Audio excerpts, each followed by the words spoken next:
대부분의 동화나 드라마는 권선징악으로 끝을 맺습니다. 선한 사람들은 복을 받고 악한 사람들은 결국 악의 결말을 맞이하게 된다는 것이죠. 그런데 현실에서는 그렇지 않은 경우를 우리가 많이 경험합니다. 그래서 어떤 사람들은 하나님이 없다고 단언하기도 합니다. 그런데 눈에 보이는 것이 전부가 아니죠. 전도자는 왕의 명령에 순종하며 살라고 가르쳤는데 오늘 본문에서는 악인이 잘 사는 현실에 대해서 이야기하고 있습니다.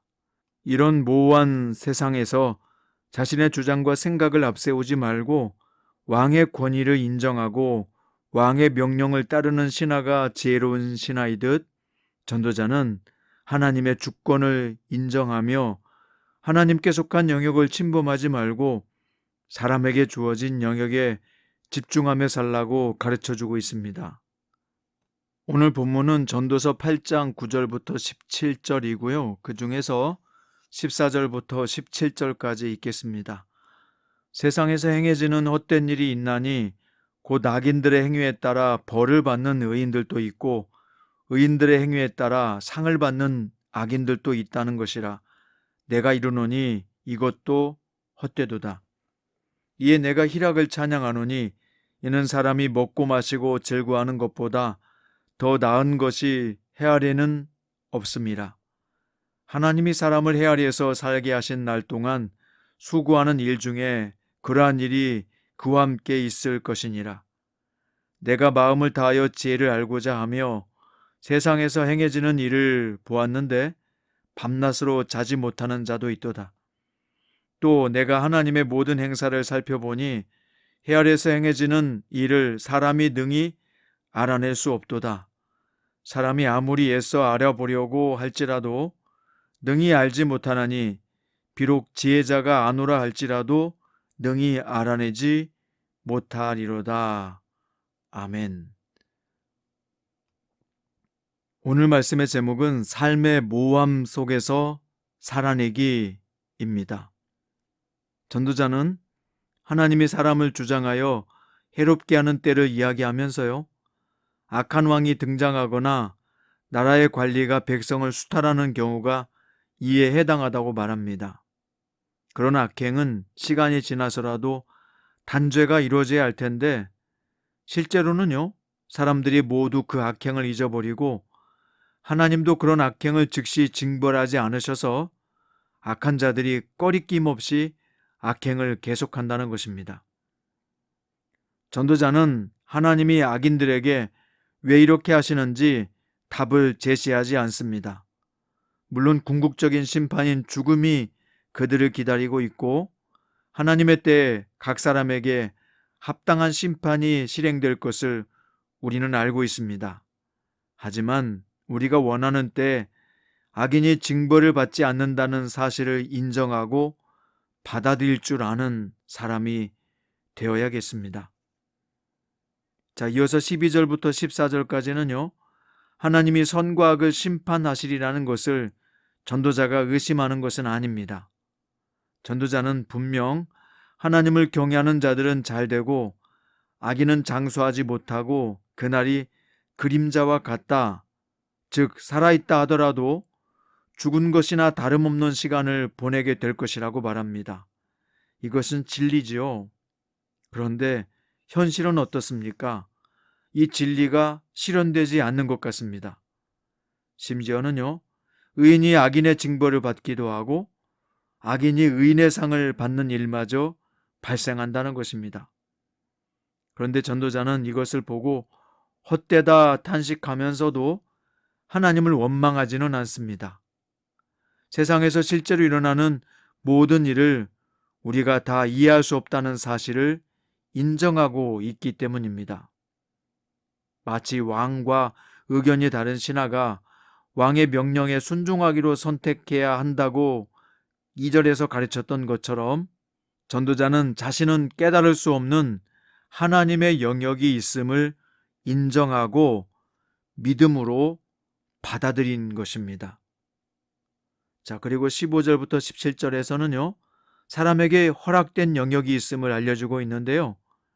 전도자는 이제 먹고 마시고 즐거워하며 생애 가운데 수고하는 것이 제일이라는 결론을 또다시 반복합니다.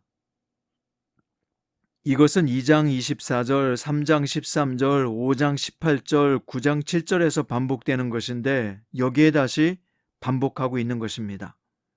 그리고 하나님이 어떻게 의인과 악인을 심판하시는지 알기 위해서 밤낮으로 잠을 안 자며 연구하는 사람도 있을 테지만 능히 알아낼 수 없다고 3번 반복하면서 이 단락을 결론 짓고 있습니다.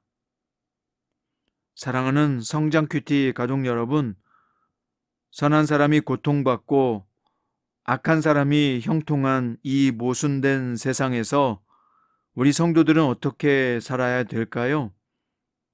사람들은 지혜를 많은 것을 아는 상태라고 생각하지만 참된 지혜는요, 사람이 알 수 없는 하나님의 시간과 고유 영역을 인정하는 것입니다. 사람에게 허락되지 않는 영역을 알려고 하기보다 사람에게 허락된 영역에서 삶을 행복하게 누리는 것이 하나님께서 우리 삶에 원하는 것이다 라고 전도자는 가르쳐주고 있습니다. 그래서 15절에서 내가 희락을 찬양하노니 이는 사람이 먹고 마시고 즐거워하는 것보다 더 나은 것이 헤아리는 없습니다. 하나님이 사람을 헤아려서 살게 하신 날 동안 수고하는 일 중에 그러한 일이 그와 함께 있을 것이니라. 이 말씀은요, 오늘 먹고 마시고 즐기는 것보다 더 좋은 것이 세상에 없다는 것입니다.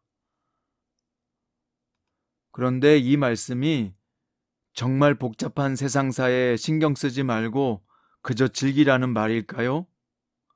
악인들이 번성하는 세상에 질끈 눈을 감고 아무것도 보지 못한 듯, 아무것도 듣지 못한 듯 자기 쾌락에만 몰두하며 살라는 말일까요?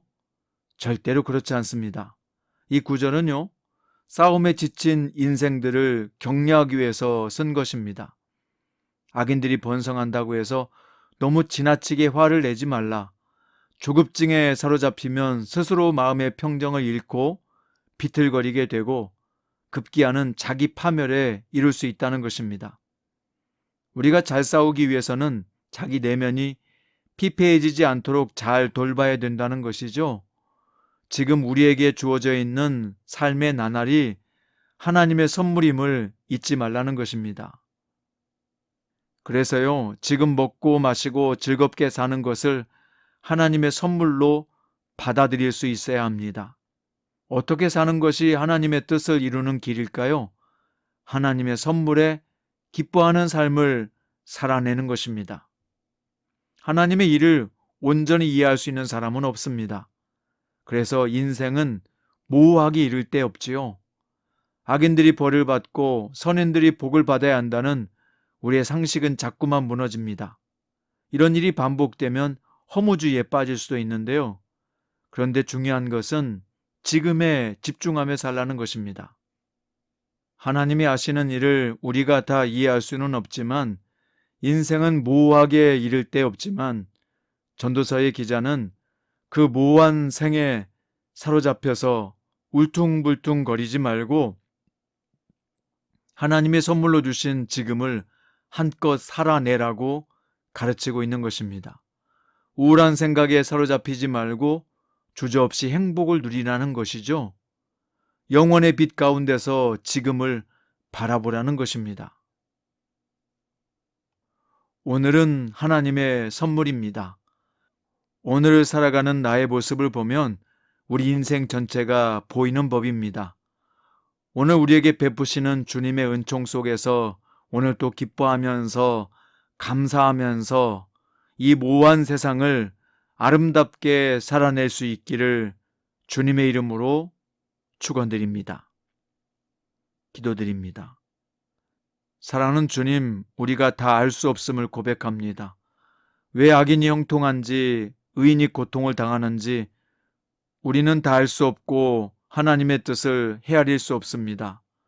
하지만 오늘이 하나님이 주신 선물인 것을 알고 오늘을 기뻐하며 감사하며 살게 해 주십시오.